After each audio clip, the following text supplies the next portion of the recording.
Assalamualaikum warahmatullahi wabarakatuh. Alhamdulillah, tsumma alhamdulillah, wassalatu wassalamu ala Rasulillah Muhammad ibn Abdullah wa ala alihi wa ashabihi wa man walah. Allahumma la sahla illa ma ja'altahu sahla wa anta taj'alul hazna idza syi'ta sahla. Allahumma sahil umurana wa sahil umur auladana wa sahil umur jami'il muslimin. Bapak Ibu jamaah salat zuhur yang semoga dirahmati Allah. Alhamdulillah pada kesempatan yang mulia ini Allah memberikan kita kesehatan, Allah memberikan kita segala macam kebutuhan kita. Tidak lain tujuannya adalah agar kita lebih dekat kepadanya. Allah memberikan fasilitas agar dengan fasilitas itu seorang hamba benar-benar bisa lebih dekat kepada ketakwaan, lebih dekat kepada kebaikan. Salawat serta salam semoga tercurah kepada junjungan kita Rasulullah Muhammad SAW, kepada keluarga beliau, para sahabatnya dan umat beliau yang tetap berpegang kepada agama ini sampai hari berbangkit. Bapak Ibu jamaah yang semoga dirahmati Allah, kita melanjutkan kajian kitab Riyadhus Shalihin sampai pada bab yang ke-20, babun fid dalalati 'alal khair.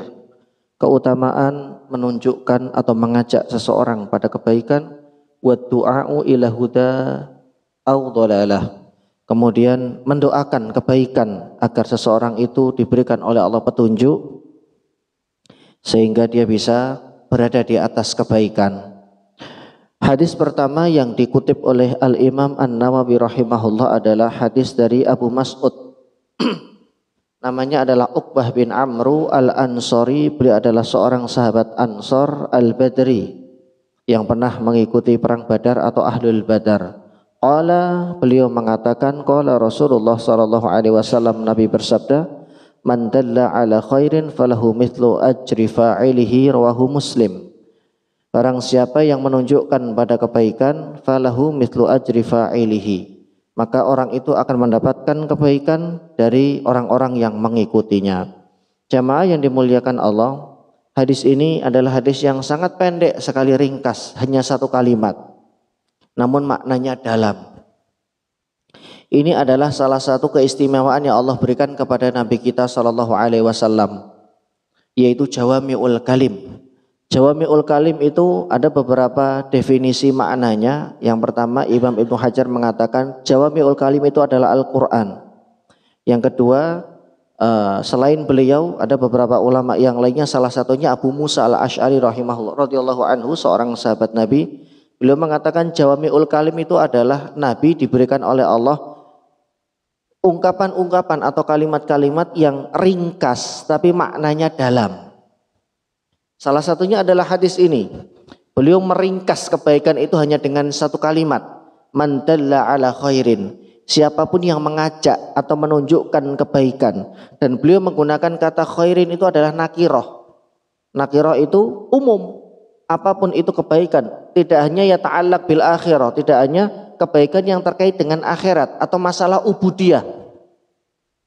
Tapi di luar ubudiyah, non ubudiyah, yang itu bernilai kebaikan, maka seseorang itu mendapatkan pahalanya. Sehingga hadis ini mengumpulkan dua kebaikan sekaligus. Kebaikan apapun itu yang terkait dengan akhirat, yang terkait dengan ibadah, yang terkait dengan wahyu, yaitu Quran maupun sunnah Nabi SAW. Yang kedua, kebaikan apapun di luar masalah agama, tapi ada unsur kebaikannya. Semacam orang nanya, Pak, kalau mau ke Kuitang mana? Ditunjukin. Kalau dari sini mau ke Pasar Rebo arahnya mana? Ditunjukin. Betul-betul ditunjukin karena tahu. Nah, berdasarkan hadis ini, yang demikian pun dihitung sebagai kebaikan. Karena Nabi menggunakannya dengan kalimat nakirah. Man dalla ala khairin falahu mislu ajri fa'ilihi. Maka orang yang mengikutinya dalam hal kebaikan juga akan mendapatkan pahalanya. Jamaah yang dimuliakan Allah, sering kita temukan hadis-hadis yang semisal disampaikan oleh Nabi kemudian dengan iming-iming pahala.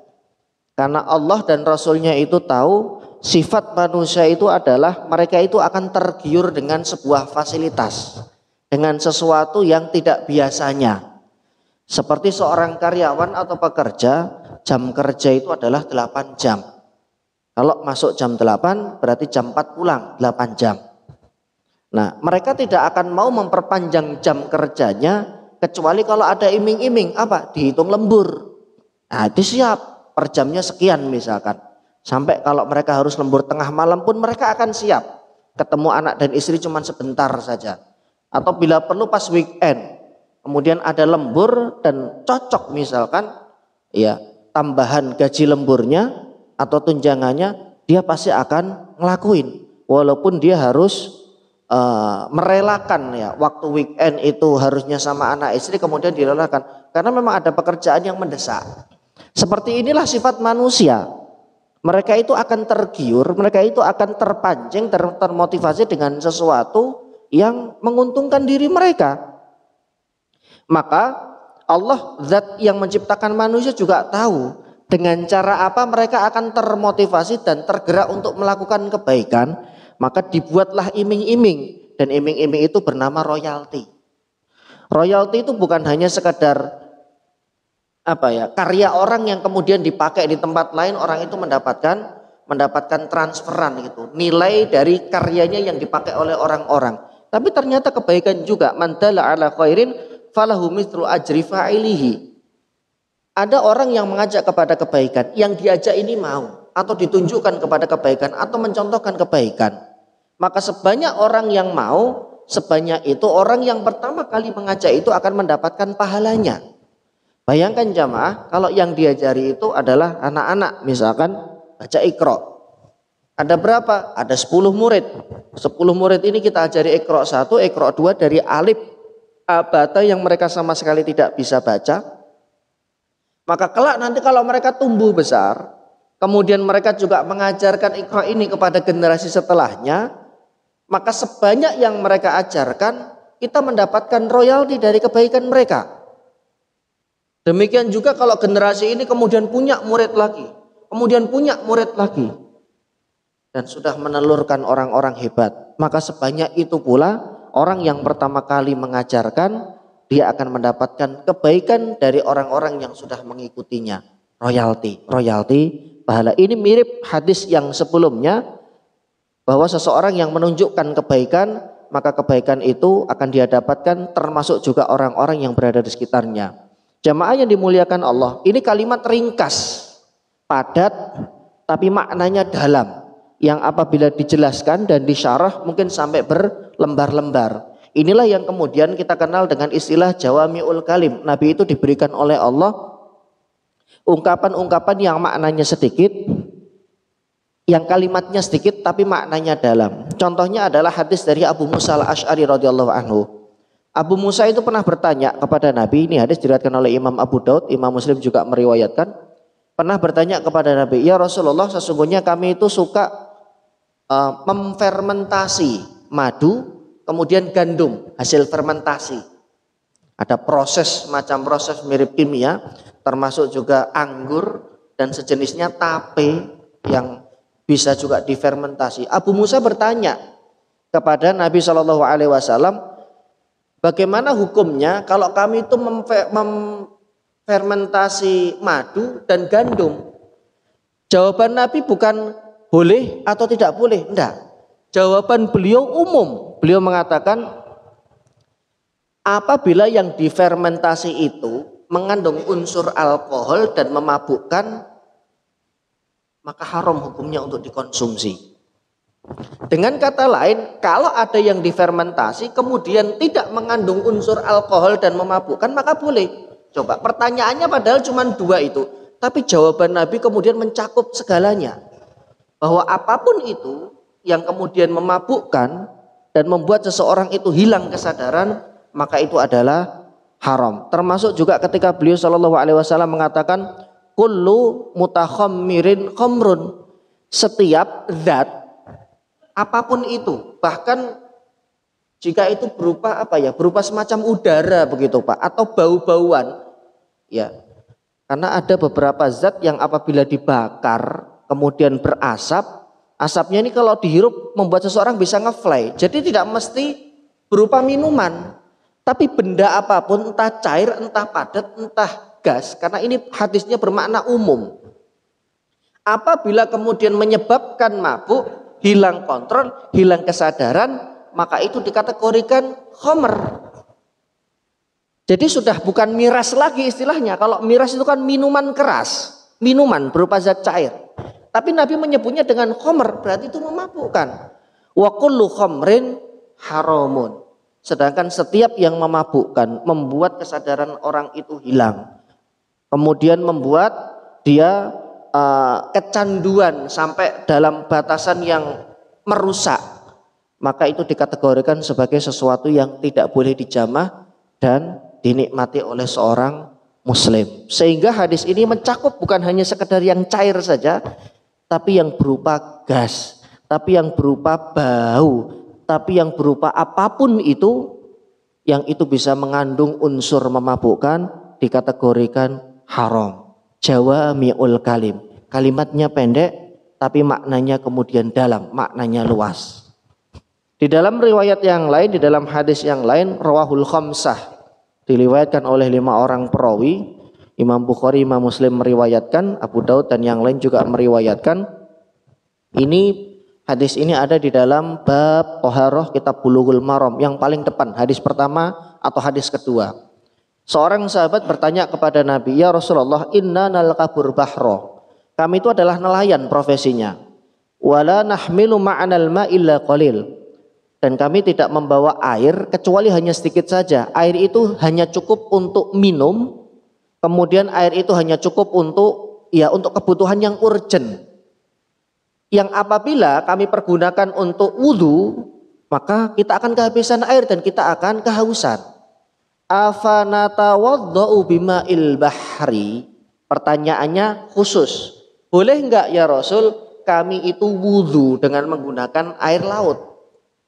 Jadi beliau nelayan, bawa air terbatas. Kalaupun bergalon-galon banyak, tetap namanya nelayan itu kan kadang bisa seharian, bisa 2 hari, bisa 3 hari kalau ngelautnya agak jauh. Sehingga air yang dibawa itu sedikit dan itu terbatas. Kalau digunakan untuk wudhu dan kemudian habis, kami kehausan, kami nggak mungkin minum air laut karena makin dehidrasi. Kemudian pertanyaannya, boleh nggak ya Rasul kami itu wudhu pakai air laut? Memang sekilas kok wudhu pakai air laut, ya perih atau lengket begitu. Ya seperti itulah, karena keadaan mereka sedang ngelaut. Apa jawaban Nabi? Jawaban beliau bukan ya atau tidak. Jawaban beliau bukan boleh enggak kami wudhu dengan air wudhu? Boleh. Kalau boleh begitu saja, maka pertanyaan itu hanya menjawab, ya beliau hanya menjawab satu pertanyaan saja. Ternyata jawaban beliau itu menjawab pertanyaan-pertanyaan lain yang tidak sempat ditanyakan oleh kaum muslimin di masa itu. Beliau kemudian bersabda, huwat tahuru ma'uhu wal hillu maitatuh. Air laut itu sifatnya suci dan mensucikan. Jadi boleh digunakan untuk wudhu, bahkan mandi junub juga boleh.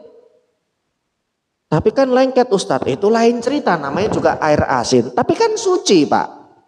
Itu yang jadi persoalan. Tapi kan suci, ya kan? Kalau sudah suci, berarti air ini bisa digunakan untuk bersuci dari hadas kecil maupun hadas besar. Persoalan itu lengket, ya memang sifat air laut seperti itu. Atau mungkin asin baunya dibuat wudhu gak enak dan yang lain.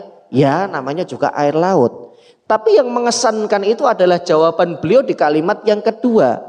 Wal hillu maitatuh. Sesuatu yang tidak ditanyakan oleh sahabat Nabi dijawab oleh beliau, yang ini menunjukkan kata-kata yang beliau ucapkan itu sedikit singkat tapi dalam. Wal hillu maitatuh, bukan cuman airnya yang suci, tapi bangkai hewan yang ada di laut itu halal dan boleh dikonsumsi. Dari sini kemudian kita temukan bangkai ikan. Ikan ya dalam keadaan hidup ditangkap nelayan, nggak perlu disembelih. Kalau hewan lain harus disembelih dulu agar menjadi halal. Tapi ya cukup ditangkap kemudian dia mati di laut atau setelah naik dari laut di kapal itu mati, kapanpun kita boleh mengkonsumsi selama tidak busuk. Kalau busuk kan nanti jadi penyakit. Kalau di frozen misalkan, sampai berbulan-bulan bisa dimakan dan itu halal. Nah, ini adalah kalimat yang diucap oleh beliau padahal itu tidak ditanyakan, dan dari sini kemudian ya menjadi satu hukum.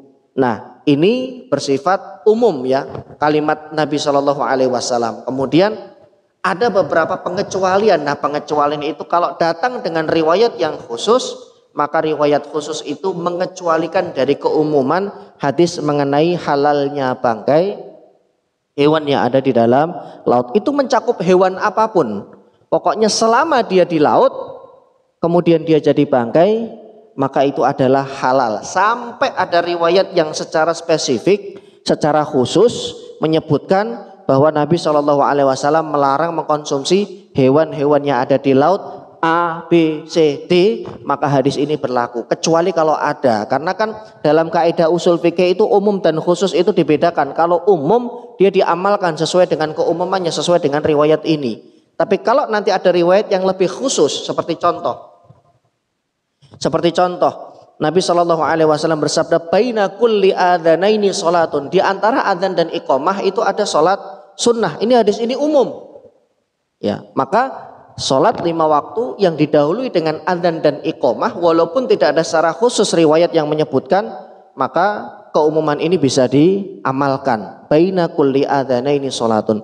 Jamaah yang dimuliakan Allah, bukan cuma riwayat ini saja, masih ada beberapa riwayat-riwayat yang lain yang terkait dengan beliau Shallallahu Alaihi Wasallam itu diberikan oleh Allah jawami'ul kalim, kalimat sedikit, ringkas, kemudian maknanya adalah dalam. Salah satunya adalah beliau Shallallahu Alaihi Wasallam ya pernah dalam beberapa kondisi, dalam beberapa keadaan itu sering ditanya oleh para sahabat ketika beliau radhiyallahu anhu menjelaskan mengenai Islam. Ini hadisnya diriwayatkan oleh Imam Al-Bukhari. Orang Badui yang pelosok datang kepada Nabi. Cara Nabi menghadapi seorang yang mohon maaf berperangai kasar, orang yang tidak tahu adab. Tapi kemudian nanti jawaban beliau Shallallahu Alaihi Wasallam itu sangat ringkas sekali menjawab pertanyaan dari seorang Badui ini. Datang kepada Nabi. Pada saat itu beliau sedang bermajlis dengan para sahabat. Tiba-tiba orang ini datang langsung berhadapan-hadapan dengan beliau. Lututnya didekatkan dengan lutut beliau. Bahkan kalimat yang dipakai oleh orang ini bukan gelar beliau sebagai seorang nabi, ya Rasulullah atau ya Nabi Allah, tapi langsung disebut namanya, hei Muhammad. Saya dapat informasi, benarkah Allah Subhanahu wa ta'ala yang menghamparkan bumi yang begitu luas? Nabi menjawab dengan singkat, iya. Benarkah Allah yang meninggikan langit tanpa tiang? Benar. Benarkah Allah yang menancapkan gunung-gunung sehingga kemudian tidak terjadi goncangan di bumi ibarat pasak? Beliau menjawab, iya benar. Orang ini lantas mengatakan, demi zat atau demi Rabb yang telah menancapkan gunung-gunung, menghamparkan bumi yang begitu luas, kemudian meninggikan langit-langit. Apakah benar Anda itu diutus sebagai nabi dan rasul? Maklek kan pertanyaannya orang ini. Sampai dari duduknya santai, tiba-tiba Nabi merubah posisi duduknya agak serius. Benar. Benarkah Allah Subhanahu wa ta'ala juga mengutusmu ya untuk mengajarkan kepada kami sholat 5 waktu? Benar. Benarkah Allah juga memerintahkan kepadamu untuk disampaikan kepada kami menunaikan ibadah zakat? Kemudian ditanya satu persatu mengenai rukun Islam termasuk puasa dan juga termasuk haji. Maka orang ini kemudian mengatakan, wahai Muhammad, saksikanlah bahwa aku bersaksi tidak ada ilah yang berhak disembah kecuali adalah Allah, dan engkau adalah utusan Allah Subhanahu wa ta'ala. Orang ini langsung masuk Islam, mengucap 2 kalimat syahadat. Setelah itu kalimat terakhir yang keluar dari orang ini adalah, demi Allah, hai Muhammad, aku tidak akan menambah yang ini atau tidak akan mengurangi.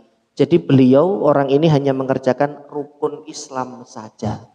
Setelah itu Pak, nggak pakai pamit, ngeloyor keluar dari majelis itu, ya tanpa say hello, tanpa say goodbye, tanpa mengucap salam, pergi begitu saja. Tapi Nabi nggak marah. Kenapa nggak marah? Beliau tahu ini orang Badui, tinggal di daerah pelosok, yang memang secara adab itu kurang. Dan Tidak ada urgensinya juga beliau marah-marah. Ngapain dimarahin? Wong golnya dia sudah masuk Islam. Pada akhirnya nanti dia akan belajar dengan adab sendiri, dengan sendirinya insya Allah. Maka ketika orang ini pergi, beliau tersenyum. Beliau katakan, ini kalimatnya pendek singkat. Man sarrohu ayyang duro ila rojulin min ahlil jannah fal yang dur ila hadha. Sahabatku yang sedang duduk-duduk di majelis seperti ini. Kalau kalian pengen lihat calon penghuni surga, orangnya masih hidup, tapi dia sudah mendapatkan tiket surga, lihatlah kepada orang ini. Orang ini bernama Dhammam bin Tha'labah radhiyallahu anhu. Apa pelajarannya jamaah? Nabi meringkas dari dialog ini, dialog yang cukup panjang, beliau ringkas dengan kata-kata terakhir, kalau kalian bisa dawam, bisa istiqomah, melakukan rukun Islam atau menjalankan rukun Islam, tidak menambah, tidak mengurangi, sampai berpindah, sampai wafat meninggal dunia, kalian dapat tiket surga kayak orang ini yang Islamnya dia tidak neko-neko, cukup menjalankan itu, kemudian dia mendapatkan balasan surga dari Allah Subhanahu wa ta'ala. Ini adalah salah satu jawami'ul kalim yang Allah berikan kepada beliau, karena kita diajarkan oleh beliau mengenai Islam lewat orang ini. Sederhana sekali. Pertanyaan-pertanyaannya juga sederhana. Pada akhirnya dia nggak berbantah-bantahan dengan Nabi langsung masuk Islam. Terus dia juga nggak butuh tepukan tangan dari para sahabat. Hebat kamu dan yang lain. Pergi begitu saja. Tapi kemudian Nabi mengatakan, barang siapa yang menginginkan atau pengen ngelihat calon penghuni surga, lihatlah kepada orang ini. Seolah-olah apa yang dilakukan oleh orang ini dari mengerjakan kewajiban-kewajiban, meninggalkan hal-hal yang dilarang, sudah cukup untuk memasukkan kita ke dalam surga kalau kita benar-benar bisa istiqomah. Ada kalimat tersirat di situ, kalimat yang sangat singkat yang beliau SAW sampaikan. Jamaah yang dimuliakan Allah, di dalam hadis yang lainnya, hadis yang diriwayatkan oleh Abu Hurairah. Kalau hadis ini redaksinya, matannya agak panjang, tapi kandungannya juga lebih dalam. Dari Abu Hurairah diriwayatkan oleh Imam Muslim, beliau bersabda, man da'a ila huda, siapapun yang mengajak kepada kebaikan, kana lahu minal ajri misru ujuri man tabi'ahu. Maka orang ini akan mendapatkan pahala sebanyak orang yang dia ajak dan mengikutinya. La yanqusu dzalika min ujurihim syai'an, dia dapat royalti itu dan tanpa mengurangi kebaikan orang-orang yang sudah mengikutinya. Beliau memperjelas karena barangkali ada anggapan di antara umatnya, fulan ngajak fulan, yang diajak 10 orang. Nah yang ngajak ini dapat pahala 10 orang. Jangan-jangan 10 orang yang mengikuti ini kemudian berpikir, wah kalau dia dapat pahala lebih, jangan-jangan itu yang diambil adalah pahala kami. Maka diperjelas oleh beliau tanpa mengurangi pahala kebaikan dari orang yang melakukan kebaikan ini. Misalkan baca Quran yang satu hurufnya 10 kebaikan. Maka orang yang mengajarkan, ya 10 kali 10 orang itu baca Quran semua, dia dapat transferan pahala dari orang yang melakukan tadi, tanpa orang ini terkurangi sedikit pun kebaikannya. Ya, yang ingin Nabi sampaikan adalah banyak-banyaklah mengajak kepada kebaikan. Karena iklim itu akan tercipta iklim yang baik di lingkungan tempat tinggal kita, di lingkungan kerja kita. Kalau yang tumbuh adalah iklim seperti ini, dengan sendirinya iklim ini nanti akan menjadi habit. Tempat kerja menjadi lebih nyaman, tempat tinggal menjadi lebih nyaman, tempat singgah menjadi lebih nyaman dengan adanya orang-orang yang bahu-membahu melakukan kebaikan dan kemudian memberikan contoh melakukan kebaikan. Wa man da'a ila dhalalah, sebaliknya siapapun yang mengajak kepada keburukan, dosa, kemaksiatan atau bahkan kesesatan, kana alaihi minal ithmi, maka dia akan mendapatkan dosa dari ajakannya, dan orang-orang yang mengikutinya la yanqusu dzalika min athamihim syai'an, tanpa sedikit pun mengurangi dosa dari orang-orang yang mengikutinya. Agar tidak ada anggapan, oh saya dapat begini, saya dapat dosa dari saya doang. Enggak. Sebanyak orang yang mengikutinya dalam keburukan, dalam maksiat, dalam dosa, sebanyak itu pula dia mendapatkan transfer royalti dari dosa mereka. Makanya tentu ini lebih berhati-hati kita. Karena dosa yang kita lakukan seorang diri saja jamaah, itu kita belum merasa yakin akan terbebas dari hukuman Allah nanti di akhirat. Kita nanggung dosa sendiri, nanti di padang mahsyar itu saja berat. Apalagi kita harus nanggung dosa orang sebanyak itu. Kenapa? Karena mungkin dulu kita pernah ngajak kepada hal-hal yang berbau dosa dan maksiat. Dulu waktu sekolah makan gorengan 5 ngomongnya 3. Kok 3 kamu? Serius bisa kayak gitu? Akhirnya temennya ngikuti. Itu sampai generasi ke generasi begitu ya. Masih dilestarikan. Adik-adik kelasnya, junior-juniornya itu kalau makan gorengan 3 ngomongnya 2. Kalau makan roti atau cemilan misalkan 7 ngomongnya 4 begitu. Wah, ini kita sudah melakukan satu dosa jariah. Yang ini sulit sekali terhapusnya jamaah. Sampai kita temui orang-orang itu kemudian kita bertaubat. Minta kepada Allah subhanahu wa ta'ala ampunan dan kita berlepas diri dari perbuatan mereka. Ini bukan perkara yang ringan kalau sudah berkaitan dengan dosa jariah. Dan itu terus mengalir. Sampai kapan? Sampai bahkan kita wafat pun dosa jariah ini akan terus mengalir. Kalau ada suami, bapak di rumah makan pakai tangan kiri, gorengan, cabai, nah, anaknya ngelihat, anaknya ngikuti, ya tanpa kita sadari kita sudah berinvestasi maksiat. Karena Nabi melarang makan pakai tangan kiri, yang diinvestasi anaknya sendiri lagi. Ini kan repot. Istrinya ngelihat, suami saya makan pakai tangan kiri, kemudian ngikutin. Bayangkan kalau yang diikuti itu keburukan-keburukan yang lain. Misalkan mohon maaf, suaminya nggak sholat, akhirnya terus istrinya ikut nggak sholat juga. Kenapa? Suami saya aja nggak sholat, imam saya. Wah, itu lebih berat tanggung jawabnya di hadapan Allah subhanahu wa ta'ala. Makanya memulai kebaikan itu mudah sekali. Mari kita mulai dari rumah kita. Anak-anak yang hari ini menjadi tanggung jawab kita. Mereka itu seperti kertas yang putih jamaah. Kita yang mengisi, kita yang akan memberikan coretan-coretan itu. Apakah coretan ini baik isinya, narasinya, ataukah sebaliknya. Hal yang paling ringan, wudhu di depan dia ngeliatin, cara ayah wudhu begini. Kemudian makan, ayah makan pakai tangan kanan. Kalau adzan berkumandang, ayah langsung ke masjid. Walaupun awalnya mereka tidak langsung ikuti, ayo ikut ke masjid, enggak biasa anak kecil. Tapi lambat laun kalau itu terus, ini kan doktrin Pak. Tapi dalam bentuk yang paling soft karena kita mendoktrin mereka lewat contoh. Adzan bapaknya ambil kain sarung, bapaknya ambil sajadah ke masjid. Terus habis itu baca Quran, terus anaknya ngeliat. Kemudian terekam di alam bawah sadar mereka. Suatu saat ketika diajak mereka insya Allah pasti mau. Ini kita sudah menunjukkan kebaikan.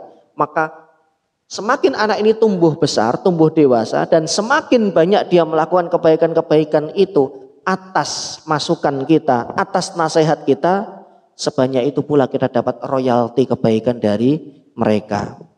Makanya ada satu hadis, wa waladun solihun yada'u lahu, anak soleh yang mendoakan orang tua. Al ilmu yuntafa'u bihi, ilmu yang bermanfaat, dan ini bagian dari ilmu yang bermanfaat yang kita ajarkan kepada mereka. Kita mulai dari orang-orang dekat kita, dari keluarga kita, dari hal-hal yang sepele, dari hal-hal yang ringan.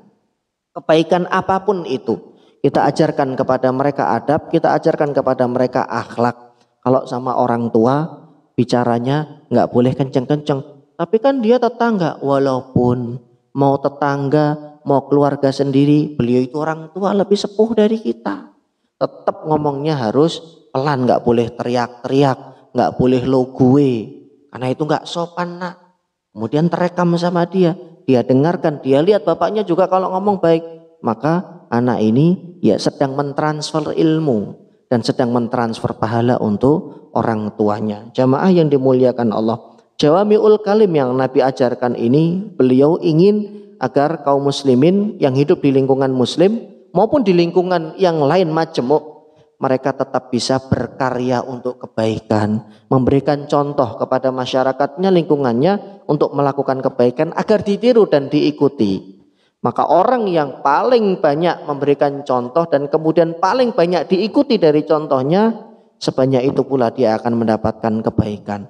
Kalau ada di lingkungan kita mempelopori Jumat berkah misalkan, atau sedekah infak Ayo nih ada yang kesulitan, kemudian pada memberikan sumbangan. Maka sebanyak orang yang mengikuti, sebanyak itu pahala kebaikan akan didapatkan oleh orang yang mengajarkan atau mengajak kebaikan itu untuk pertama kali. Dan itu terus ngalir argonya sampai kita meninggal dunia.